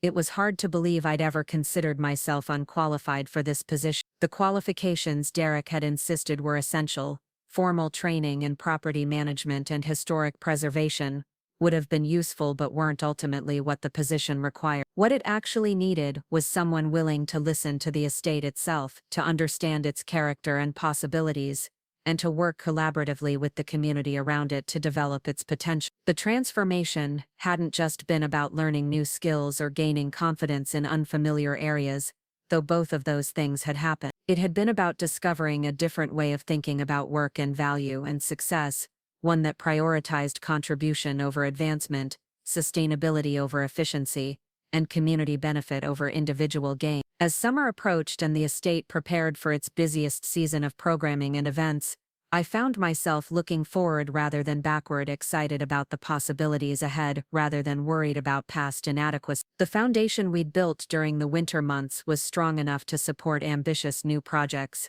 and the community support we'd cultivated was enthusiastic about expanding the estate's impact and influence. Derek's criticism had inadvertently served a valuable purpose, forcing me to articulate and defend principles I might not have examined so carefully otherwise. His pressure had strengthened rather than weakened my commitment to the estate's mission, while his resentment had clarified the stakes involved in protecting what we'd built together. The real test would come in the years ahead, as the legal frameworks Harrison had established were implemented, and the community partnerships we'd developed matured into permanent institutions. But for the first time since arriving at Whitmore Estate, I felt completely confident in my ability to meet whatever challenges might arise, not because I'd become perfect or infallible, but because I'd learned to trust my own judgment and value my own contribution. The revelation came on a sweltering July afternoon when I was alone in Harrison's study, organizing files for the quarterly tax reports. Among the stack of documents was a folder I'd never seen before,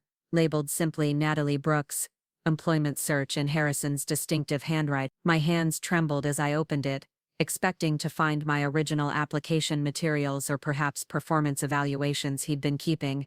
Instead, I discovered something that made the room spin around me. Inside were detailed reports from a private investigation firm, complete with photographs and background checks that went back years. There were copies of my employment records from Portland, financial statements showing my debts and struggles, even photographs of me at my lowest points after losing my job. But most shocking were the communications between Harrison and Derek dating back 6 months before I'd even seen the estate job posting. The earliest email was from Derek to Harrison, with the subject line, "Alternative Approach to Estate Management." In it, Derek outlined a plan to hire someone specifically chosen for their desperation and lack of qualifications, someone who would inevitably fail at managing the estate, and provide clear justification for selling the property. "We need someone whose inadequacy will be obvious to everyone," Derek had written, "so that when the inevitable crisis occurs, you'll have no choice but to accept that professional management is necessary." My breath caught as I read Harrison's response,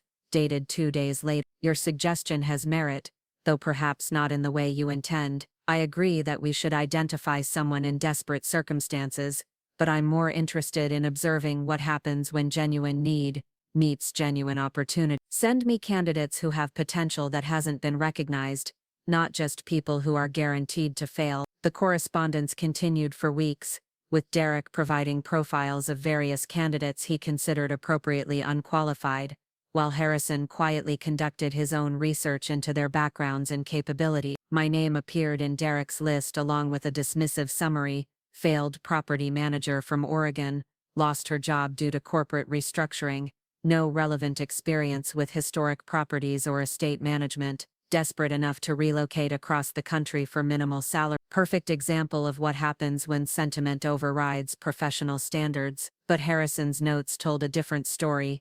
He'd identified patterns in my previous work that suggested creative problem-solving abilities and collaborative leadership skill. He'd noticed that my failures in the corporate environment often resulted from prioritizing client satisfaction over profit margins, and that my colleagues' recommendations emphasized character traits rather than technical achievement. Most tellingly, he'd discovered that my departure from Portland hadn't been entirely due to restructuring, but partly because I'd refused to implement policies that would have displaced long-term tenants in favor of higher-paying clients. The folder contained dozens of pages documenting Harrison's careful evaluation of my suitability for something far more significant than basic caretaking duty. He'd researched my educational background in art and design, my volunteer work with community organizations, even my childhood spent helping my grandmother maintain her small farm in rural Washington. The picture that emerged was of someone whose qualifications couldn't be measured by conventional standards,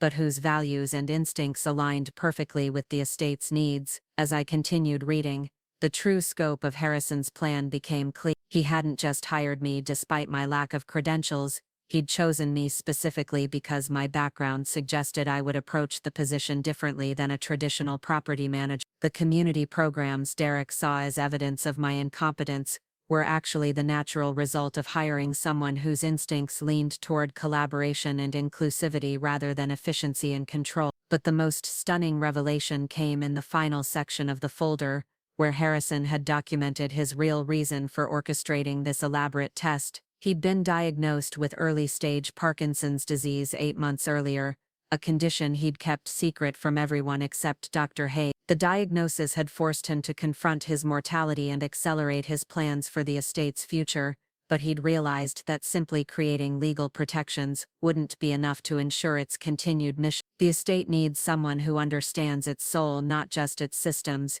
he'd written in a note to himself. Derek represents everything that could destroy this place: the prioritization of efficiency over effectiveness, profit over purpose, individual advancement over community benefit. If the estate is to survive with its character intact, it needs a guardian who shares its values instinctively, someone who will fight for its mission even when that fight becomes difficult or costly. The folder also contained detailed medical reports and prognoses that Harrison had clearly been studying carefully. The Parkinson's was progressing slowly but steadily, and while he remained functional and alert, the specialist estimated he had perhaps 5 to 7 years before the symptoms would significantly impact his daily life. He'd been using this time to establish not just legal frameworks for the estate's protection, but to identify and train someone who could serve as its advocate and defender when he was no longer able to do so himself. My hands were shaking as I closed the folder and tried to process what I'd discovered.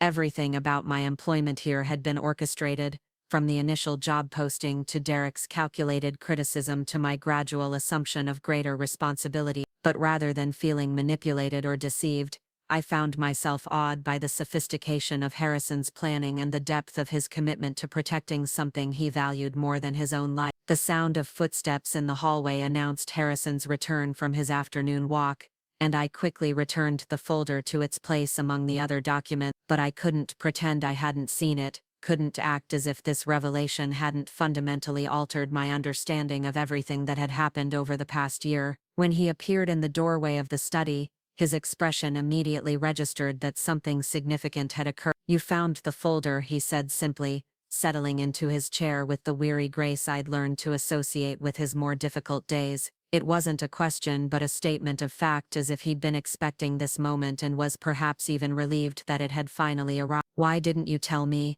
I asked, though the question felt inadequate for the complexity of emotions churning through me, about the diagnosis, about Derek's involvement, about any of. Harrison was quiet for a long moment, his fingers tracing patterns on the desk's leather surface as he gathered his thoughts. "Because knowing would have changed everything," he said finally. "If you'd understood from the beginning that this was a test rather than simply a job, you would have performed differently. If you'd known about my health situation, you might have felt obligated to stay out of pity rather than choosing to remain out of genuine commitment to the work itself." The logic was sound, but the emotional impact was overwhelming. Every moment of self-doubt I'd experienced, every criticism from Derek that had made me question my abilities, every small victory that had built my confidence, all of it had been part of an elaborate evaluation designed to determine not just my competence, but my character and value. "Derek doesn't know about your diagnosis," I said, realizing as I spoke that this was probably true. "He thinks he's been testing me for your benefit, not realizing that you've been testing both of us for entirely different reasons." Harrison nodded slowly. "Derek sees manipulation where I see preparation. He believes he's been demonstrating your inadequacy to convince me to sell the estate, when in fact he's been demonstrating his own inadequacy to inherit it responsibly. Every criticism he's made of your approach has actually confirmed that you understand something about stewardship that he never will." The conversation that followed stretched into the evening, with Harrison explaining the full scope of his planning for the estate's future. The legal documents establishing conservation restrictions were only part of a comprehensive strategy that included endowment funds for ongoing maintenance, partnerships with educational institutions for research and program, and governance structures that would ensure community input in major decisions. But the most crucial element was identifying someone who could serve as the estate's advocate and interpreter, someone who understood its mission deeply enough to protect it from well-meaning but misguided changes as well as from outright destruction. The position required not just administrative competence, but passion for the work itself, not just technical skills, but the ability to inspire others to support and participate in the estate's mission. "You've spent the past year proving that you're that person," Harrison told me as the sun set over the mountains and the study grew dim around us. "Not through any single dramatic gesture but through hundreds of small decisions that consistently prioritize the estate's character over your own convenience or advance. You've shown that you can learn what you need to know, build the relationships necessary for success, and make decisions that serve the larger mission even when they're personally challenging." But even this explanation didn't fully capture the complexity of what Harrison had orchestrated. Over the following days, as I gradually absorbed the implications of my discovery, I began to understand that the entire situation had been designed to test not just my capabilities,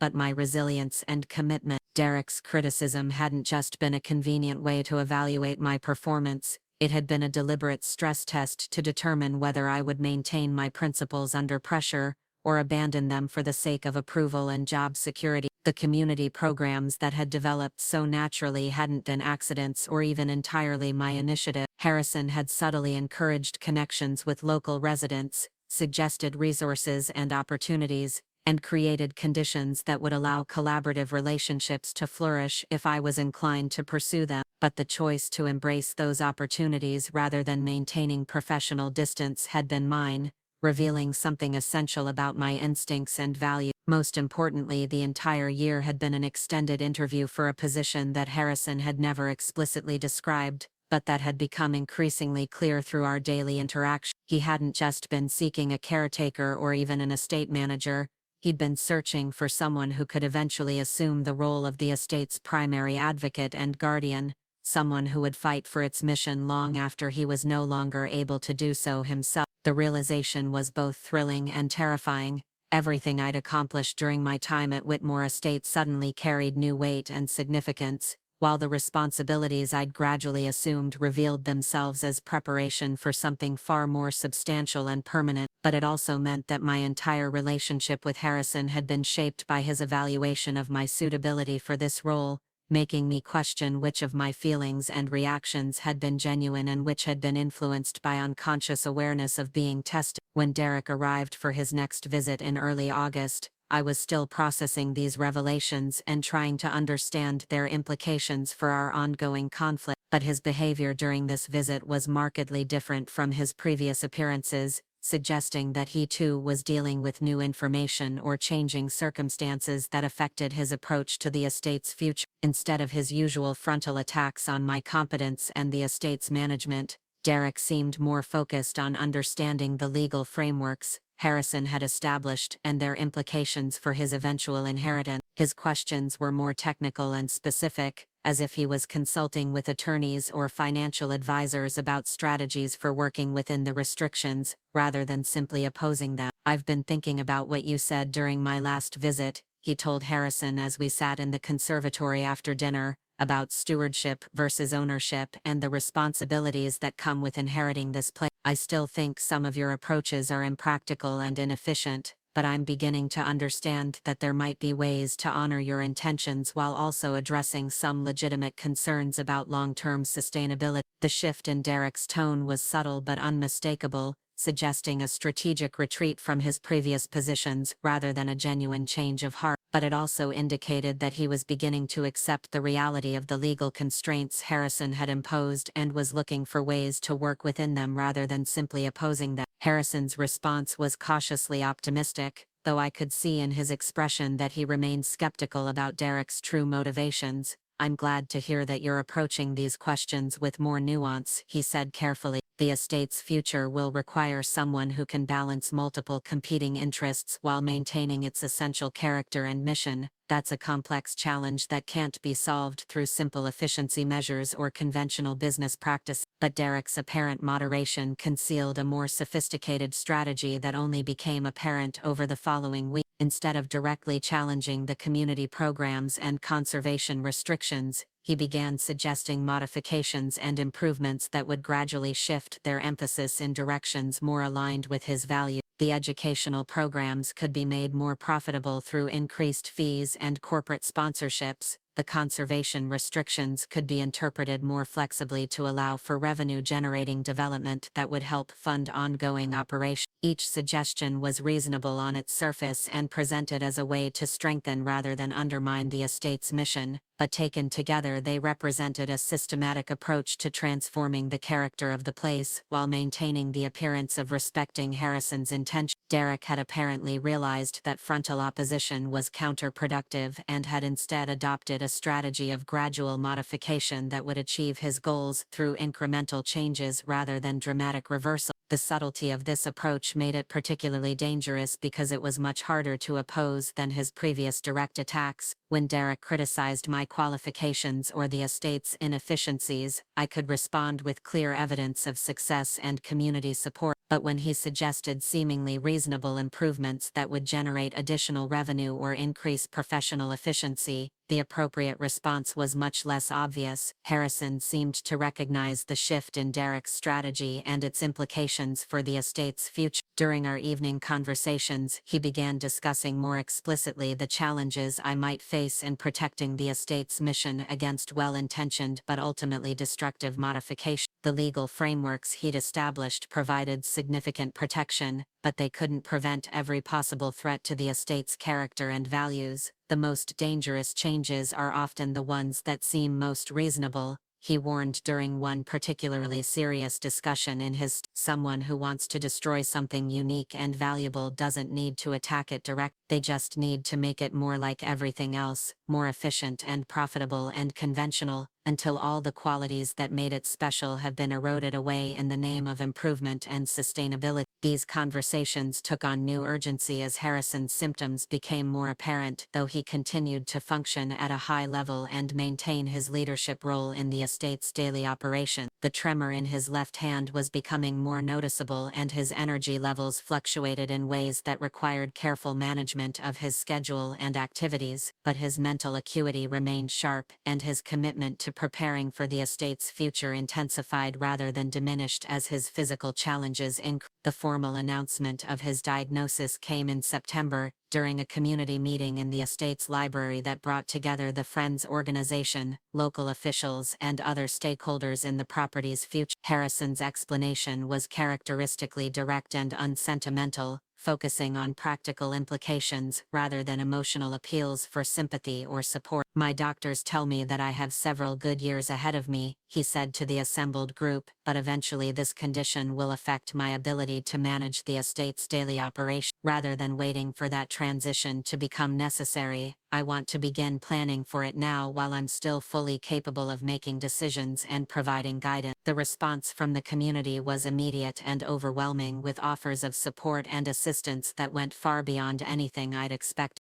But more importantly, the meeting revealed the depth of understanding and commitment that had developed around the estate's mission over the past year. The community programs hadn't just created recreational opportunities for local residents, they'd fostered a sense of shared ownership and responsibility that would provide crucial support during the challenging period ahead. Derek's reaction to his uncle's announcement was more complex than I'd anticipated. While he clearly saw the diagnosis as an opportunity to accelerate his own involvement in the estate's management, he also seemed genuinely concerned about Harrison's well-being and the practical challenges the condition would create. For the first time since I'd known him, his arguments about the estate's future seemed motivated by genuine worry rather than just personal ambition. "This changes everything," he said during a private conversation with Harrison and me after the community meeting had ended. "You can't continue managing a property this complex while dealing with a progressive neurological condition. Even with all the community support and legal frameworks you've established, there are going to be decisions that require clear thinking and steady judgment that might become more difficult as the symptoms progress." His concerns were legitimate, and Harrison acknowledged them without defensiveness or denial. But the solution Derek proposed, immediate transfer of primary management responsibilities to a professional property management firm, would have undermined everything we'd worked to build over the past year. Such a firm would prioritize efficiency and cost control over community engagement and educational programming, gradually transforming the estate into exactly the kind of sterile, profit-focused operation that Harrison had spent decades trying to avoid. "There is another option," Harrison said quietly, his gaze shifting between Derek and me in a way that made my heart race with anticipation and anxiety. "Someone could assume primary responsibility for the estate's operations while I'm still able to provide guidance and support, learning the more complex aspects of management through direct mentorship rather than trial and error." The implication was clear, though Harrison didn't explicitly name me as the person he had in mind for this expanded role. But Derek's immediate reaction made it obvious that he understood exactly what his uncle was suggesting, and his response revealed how far his apparent moderation had been from genuine acceptance of the estate's current direction. "You can't be serious about putting her in charge of everything," he said, his carefully maintained composure finally cracking to reveal the frustration and resentment he'd been suppressing for months. "She's been here barely over a year. She has no experience with the financial complexities of managing a property this size, and she's already proven that her priorities are social programming rather than sound business practices." But his objections felt hollow in the face of everything I'd accomplished and learned over the past year. The estate was in better condition than it had been in decades.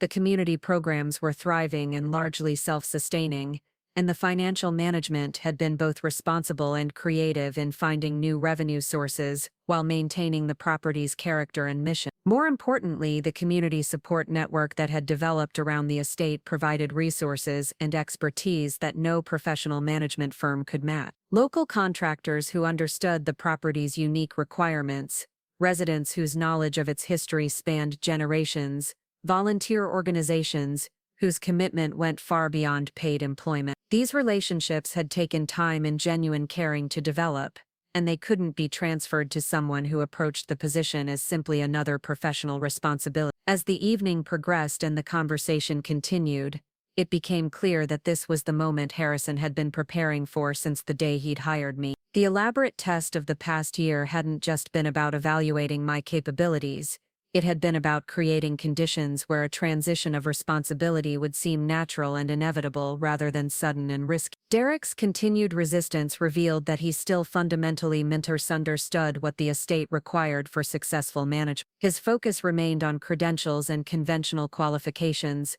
while the position actually demanded someone who understood the property's character intuitively and could navigate the complex relationships that sustained its mission. But as the implications of Harrison's proposal fully sank in, I found myself facing the most significant decision of my life. Everything I'd learned and accomplished over the past year had led to this moment, but accepting such responsibility would mean committing to something far larger and more demanding than anything I'd ever attempted before. The estate's future, the community's investments of time and energy, Harrison's legacy, and my own sense of purpose were all balanced on the edge of a choice that would define the rest of my life. And as I looked around the conservatory where I'd spent so many evenings learning and growing and discovering capabilities I'd never known I possessed, I realized that the choice had already been made somewhere deep in my heart during those first uncertain weeks when I'd decided to trust my instincts rather than accept Derek's assessment of my limitations. The silence stretched between us like morning fog over the lake, heavy with possibility and consequence. Harrison waited patiently for my response, his steady gaze conveying both confidence and understanding that this decision couldn't be rushed or forced. Derek shifted restlessly in his chair, clearly hoping I would decline an offer he considered both inappropriate and dangerous to his own interests. "I need time to think," I said finally, though every instinct in my body was already pulling me toward acceptance. The magnitude of what Harrison was proposing demanded careful consideration, not just of my own desires but of the responsibilities such a role would entail, and my genuine readiness to assume them. "Of course," Harrison replied with the grace that had characterized all our interactions. "This isn't a decision to be made lightly or quickly.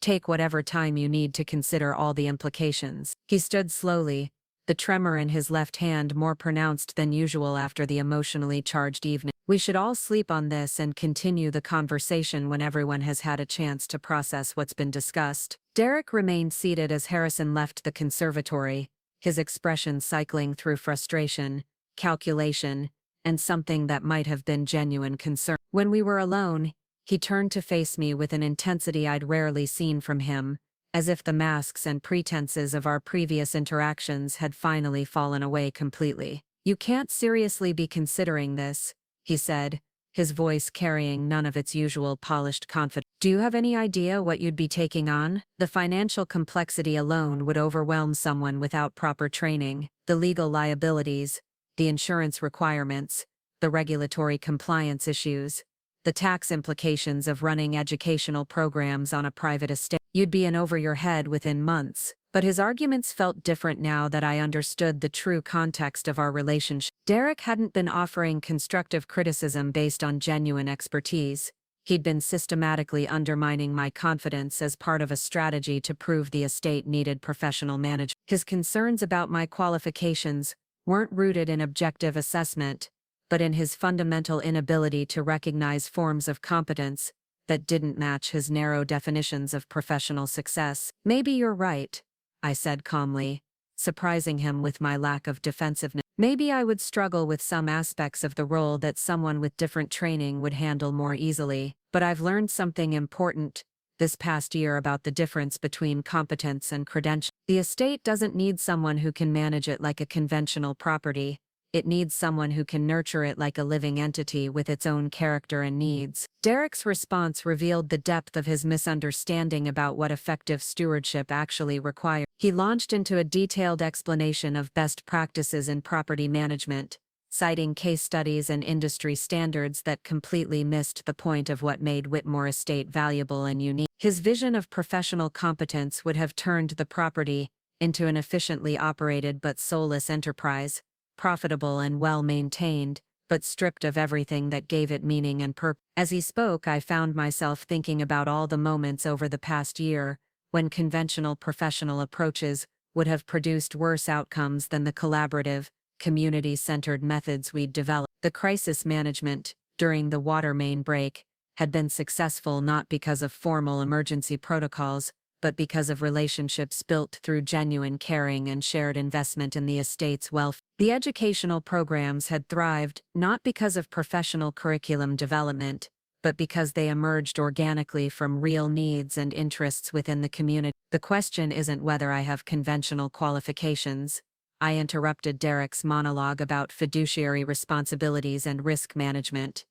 The question is whether I understand what this place needs to remain viable and valuable over the long term. And I do understand that, not because I learned it in school but because I've lived it every day for the past year. Derek fell silent, perhaps finally recognizing that his arguments were failing to achieve their intended effect. For a moment his carefully constructed facade slipped entirely, revealing the frightened, resentful man beneath the polished exterior. "This should be mine," he said quietly, his voice thick with emotion. "I've waited my entire adult life for the opportunity to prove that I could manage the family legacy better than Harrison has. Instead, he's handing it over to someone who doesn't even understand what she's inherited." The admission was raw and honest in a way that made me feel unexpected sympathy for Derek's position, even as I disagreed with his conclusions. He genuinely believed he could improve the estate's management and secure its future through more conventional business practice. His resentment wasn't just about personal ambition but about a fundamental philosophical disagreement with Harrison's approach to stewardship and community responsibility. "You could still be part of the estate's future,"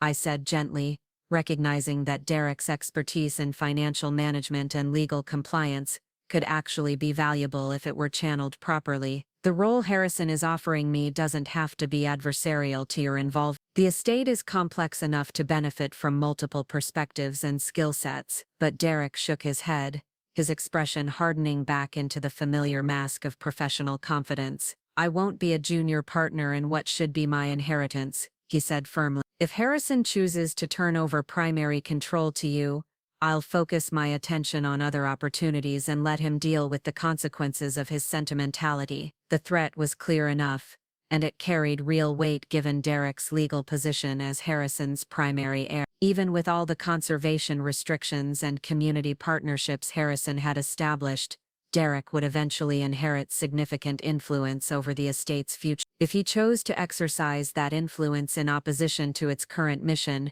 he could create serious obstacles to its continued success. But as I walked back to my cottage that night, I realized that Derek's potential opposition wasn't a reason to decline Harrison's offer, but rather an additional reason to accept it. The estate needed someone who would fight for its values and character not just during Harrison's lifetime but in the more challenging years that would follow. The legal frameworks and community partnerships provided important protection, but they wouldn't be sufficient without someone in a position of authority who understood and shared the estate's fundamental mission. I spent the next 3 days walking the grounds and thinking through every aspect of what accepting such responsibility would mean. The practical challenges Derek had outlined were real and significant, but they weren't insurmountable for someone willing to learn and seek appropriate guidance. The financial management could be handled with the help of qualified advisors who understood the estate's unique requirements. The legal and regulatory issues could be navigated with proper professional support. More importantly, the estate already had most of the systems and relationships necessary for successful operation. The community partnerships provided both practical support and ongoing oversight that would help prevent serious mistakes. The Friends organization offered governance structures that would ensure accountability and transparency in decision-making. The educational programs had developed their own momentum and leadership that reduced their dependence on any single individual's management. What the estate needed most was someone who would protect and nurture these existing assets while adapting to changing circumstances and opportunities. It needed a guardian rather than a manager, an advocate rather than an administrator, someone whose commitment to its mission went beyond professional responsibility to genuine personal investment. On the 4th morning, I found Harrison in the greenhouse complex, carefully tending seedlings that wouldn't mature for months. His movements were slower than they'd been when I first arrived, the tremor in his hands more noticeable, but his attention to detail and obvious pleasure in the work remained unchanged. Watching him, I understood something profound about the nature of stewardship that no business school could have taught. "I want to accept your offer," I said without preamble, stepping into the warm, humid air that smelled of earth and growing things. But I need to understand exactly what you're envisioning for the transition and my role going forward. Harrison's smile was radiant, transforming his lined face with pure joy and relief. I was hoping you'd come to that conclusion, he said, setting down his watering can and turning to face me fully. But you're absolutely right to ask for specifics about how this would work in practice. The conversation that followed was detailed and practical, covering everything from legal arrangements to daily operational responsibility. Harrison's vision was for a gradual transition over the next 2 years, with me assuming increasing authority while he remained available for guidance and major decisions. The estate's governance structure would be formalized through a board that included community representatives,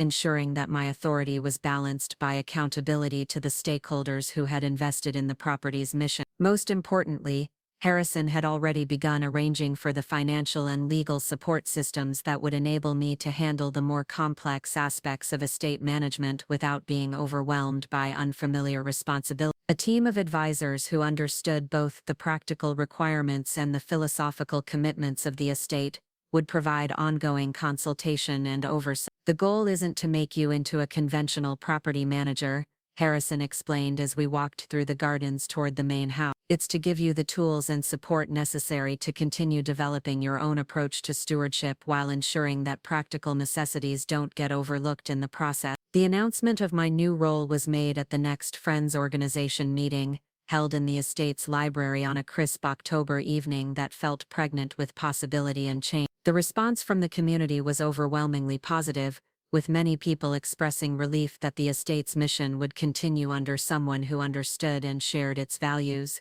But the most significant response came from an unexpected source. Hayes, who had been quietly observing the estate's evolution over the past year, stood during the discussion period to offer his own perspective on the transition. "I've known Harrison for 40 years, he said in his measured physician's voice, and I've watched him pour his heart and soul into this place, while struggling with the question of how to ensure its future. What Natalie has accomplished here isn't just impressive, it's transformative. She hasn't just maintained what Harrison built, she's helped it evolve into something even more valuable and sustainable." His endorsement carried special weight because of his professional objectivity and long relationship with the estate. But more importantly, his comments helped frame my appointment, not as Harrison's sentimental choice, but as the logical result of demonstrated competence and commitment. Derek's absence from the meeting was notable but not surprising. He'd made clear his intention to distance himself from the estate's operations,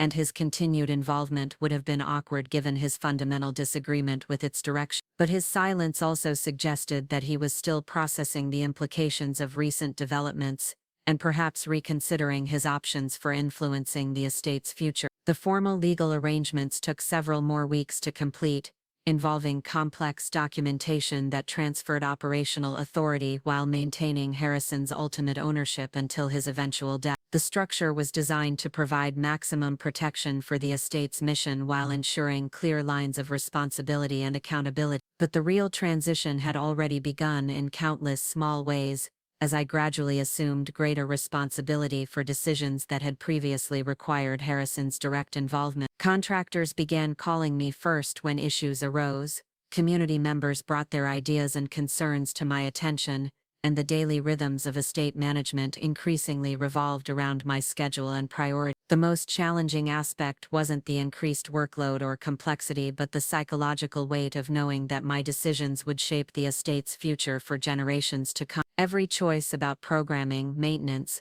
partnerships, and resource allocation carried implications that extended far beyond immediate practical concern. But I also discovered that the year of gradual preparation had equipped me with both the knowledge and the support network necessary to handle these responsibilities effectively. The relationships I'd built with local contractors, suppliers, and service providers meant that I rarely faced problems alone. The community partnerships ensured that major decisions were made with input from stakeholders who would be affected by their outcome. Most importantly, Harrison remained available for consultation and guidance, his experience and wisdom serving as a safety net during the inevitable moments of uncertainty and doubt. Our evening conversations continued, evolving from education sessions to collaborative planning discussions as we worked together to refine and strengthen the systems that would sustain the estate's mission. Spring brought the first full year of programs under my primary management, and the results exceeded even my optimistic expectations. Enrollment in educational activities increased as word spread about the estate's innovative approaches to environmental education and community engagement. Revenue from program fees and donations reached levels that significantly reduced the estate's dependence on Harrison's personal resources. But the most meaningful measure of success was the deepening relationship between the estate and the surrounding community. What had begun as simple programming had evolved into a model of how private resources could serve public purposes without sacrificing either financial sustainability or mission integrity. The validation came from unexpected sources,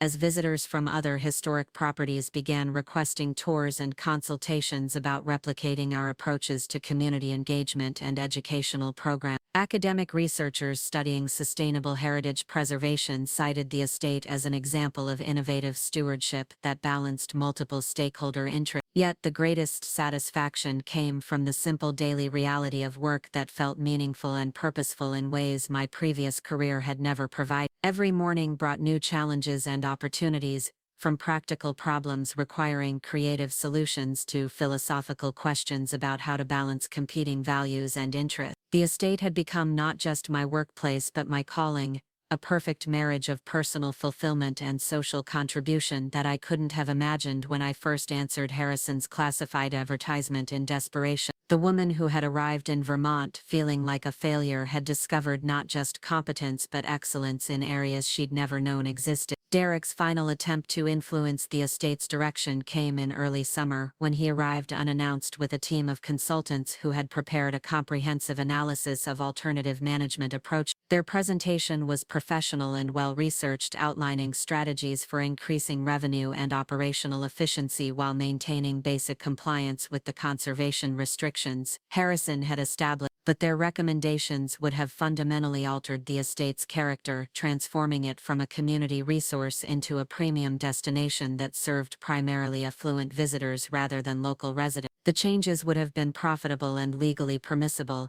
but they would have destroyed everything that made the place special and valuable. My response to their presentation was calm and confident, drawing on a year's worth of data about program effectiveness, community impact, and financial sustainability to demonstrate that our current approaches were achieving better outcomes by every meaningful measure except immediate profit maximization. The community partnerships weren't inefficiencies to be eliminated but strategic assets that provided both practical support and ongoing accountability. Derek listened to my presentation with the grudging respect of someone who recognized professional competence even when he disagreed with its conclusion. When his consultants attempted to challenge my analysis, he quietly signaled them to stop, apparently understanding that the battle for the estate's future had already been decided. "You've made your choice," he said to Harrison as the consultants packed their material. "I hope it works out better than I expect it will." His tone carried disappointment rather than anger, suggesting that he'd finally accepted the reality of his uncle's vision for the estate's future. As autumn returned to the mountains around Millbrook Valley,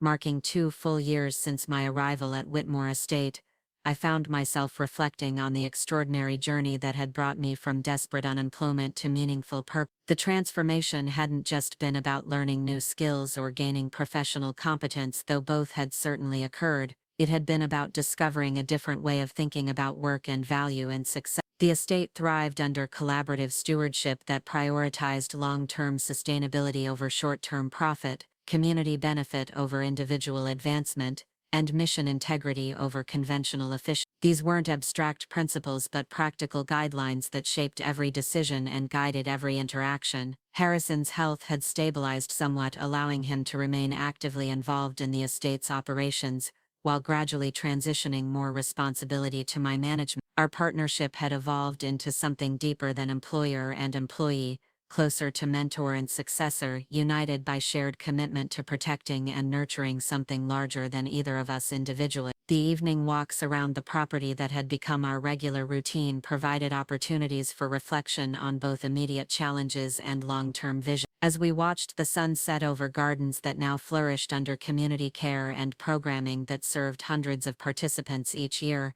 The success of our unconventional approach seemed undeniable. "You've exceeded my most optimistic expectations," Harrison told me as we paused beside the lake where I'd spent so many hours thinking through the implications of staying at the estate, not just in terms of competence and effectiveness, but in terms of vision and innovation. "You've taken what I built and made it into something even better." The words carried special weight because they acknowledged that my contribution went beyond simply maintaining existing systems to actually improving and expanding them. The estate under my stewardship had become more sustainable, more impactful, and more integrated with the community it served, but perhaps the most profound change was in my own sense of identity and purpose. The woman who had once measured her worth by conventional markers of professional success had learned to find satisfaction in contribution rather than advancement, in effectiveness rather than efficiency, in building something lasting rather than simply managing something existing. Standing beside the lake as darkness settled over the mountains, I understood that Harrison's elaborate test had revealed not just my qualifications for managing an estate, but my capacity for a different kind of life entirely. He'd set me up not to fail but to discover strengths I'd never known I possessed and purposes I'd never imagined I could serve. The future stretched ahead with all its uncertainties and challenges, but I faced it with confidence, born of experience and wisdom earned through trial and growth. Whatever obstacles might arise, I had the knowledge, relationships, and support necessary to overcome them while protecting the values and mission that made the estate worth preserving. Derek had been wrong about my qualifications, but not in the way he'd intended. I wasn't qualified for the position in conventional terms, but I was perfectly suited for the work it actually required, and that distinction made all the difference between managing a property and stewarding a legacy. Up next, you've got 2 more standout stories right on your screen. If this one hit the mark, you won't want to pass these up, just click and check them out.